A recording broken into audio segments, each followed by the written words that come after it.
Back in 2023, Tears of the Kingdom launched on the Switch, and again, like Breath of the Wild, delivered an outstanding game, and in my opinion, a way better game than Breath of the Wild itself.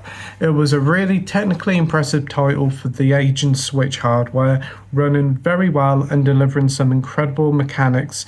It was and still is my favourite Switch game. So here we are 2 years later and a new bit of hardware with the Switch 2. So it was obvious the game would get some sort of Switch 2 edition. So today I'm going to be talking about this edition, reviewing it, the new inclusions and how it enhances the experience. So there's a bit to get through, so that's more than enough waffling. Let's dive right into things. And as with my Breath of the Wild review of the Switch 2 version, I won't be reviewing the game itself as it's been out long enough and there's plenty of quality reviews out there. All you need to know about the game is that it's a brilliant 10 out of 10 game and truly one of the best games of all time. This is about the Switch 2 edition and what it brings to the table, so let's get into it. First off, let's start off with all the reason why you're here, and it's the technical performance. Well, the game on Switch ran at 30 FPS with a resolution up to 720p handheld and 900p docked, pretty much like Breath of the Wild. And to its credit, the game ran really well, looking rather nice and keeping to that 30 FPS for most of the time, only really dropping with the Ultra Hand stuff, and even then it did improve with future updates. On the Switch 2, the game runs at 60 FPS at 1080p in handheld, whilst 4K 60 FPS while docked, and it's a scrumptious update that really does feel transformative.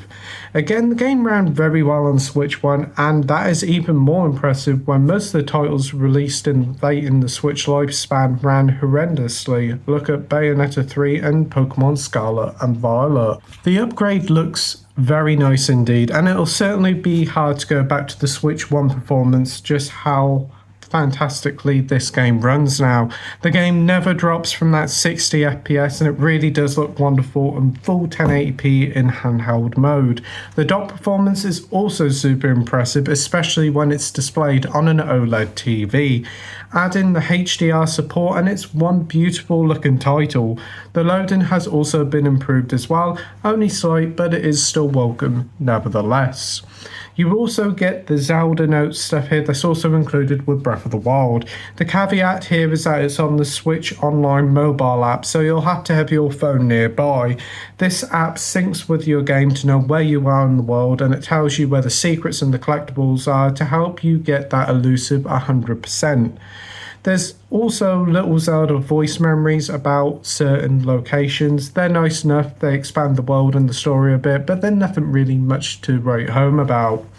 Again, like Breath of the Wild, these Zelda notes are entirely optional. They're helpful if you need to know where to go, but most people originally just looked online if they were stuck. It's nice, and really that's about it. One nice addition to the Zelda Notes page for the Tears of the Kingdom game is that items and auto building can be shared out with a cool feature. You can share your auto builds and your items with other players by sharing out your QR codes on your social media and sharing it with friends. You know the drill. And again, it's a welcome inclusion that can help other players, help your friends out, all that good stuff. It's not revolutionary or anything, but it's a nice little extra. And again, as for the release, you can get a physical edition of the game, which includes the base game and the Switch 2 upgrade included on the cartridge, or buy the upgrade separately for £8 digitally, or about $10. Thankfully, if you're a Nintendo Switch Online Expansion Pass member, you actually get the upgrade for free, which is a wonderful addition. And it's definitely well worth getting if you're an NSO Expansion Pass member. Conclusion time now, and Tears of the Kingdom is that same incredible game you played a couple of years ago, but this time with improved performance and a couple of nice extras. It's reasonably priced and pretty spectacular to look at. It's definitely the best way to play. It would have been nice if they included a bit more with the game, but the game remains a 10 out of 10, and obviously if you're an Expansion Pass member, then this upgrade's for free. The game is still 10 out of 10, so if you've never played this game before, it is a 10 out of 10. But if you're coming back to it just to see what this upgrade's got for you, then it's a very respectable 8 out of 10 with the title of great. As always, thanks ever so much for watching my video. I hope you enjoyed it. If you could like and subscribe, that'd be totally awesome. And as always, till next time, bye.